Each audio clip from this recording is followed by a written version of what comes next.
నెల్లూరు కార్పొరేషన్లో వార్డుల పెంపు, 72 డివిజన్లకు రిజర్వేషన్లపై ఓ అంచనా.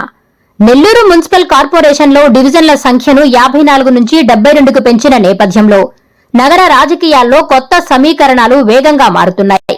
వార్డుల పునర్విభజన ప్రక్రియ చివరి దశకు చేరుకోగా ఇప్పుడు అందరి దృష్టి రిజర్వేషన్ల కేటాయింపుపైనే నిలిచింది. 2011 జనాభా గణనాంకాలను ఆధారంగా తీసుకుని రూపొందించిన ప్రాథమిక అంచనాలు రాజకీయ వర్గాల్లో చర్చనీయాంశంగా మారాయి.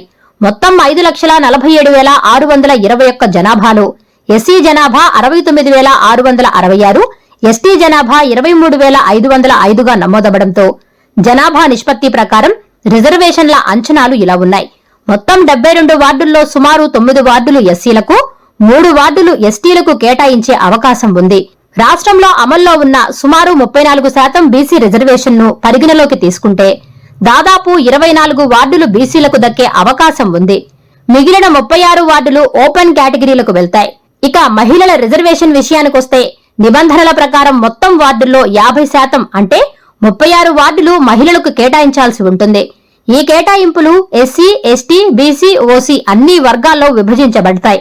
అందులో ఎస్సీకి కేటాయించిన 9 వార్డుల్లో సుమారు 5 మహిళలకు, బీసీలకు కేటాయించిన 24 వార్డుల్లో 12 మంది మహిళలకు కేటాయించే అవకాశం ఉంది.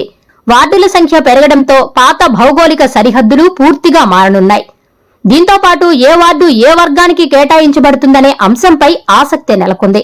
అయితే ఇవి కేవలం ప్రాథమిక అంచనాలు మాత్రమేనని, తుది నిర్ణయం రాష్ట్ర ప్రభుత్వం విడుదల చేసే అధికారిక గెజిట్ నోటిఫికేషన్లో స్పష్టత రానుందని విశ్లేషకులంటున్నారు. వార్డు వారీ రిజర్వేషన్లను ఖరారు కాగానే ఎన్నికల రంగం మరింత వేడెక్కే అవకాశం ఉంది.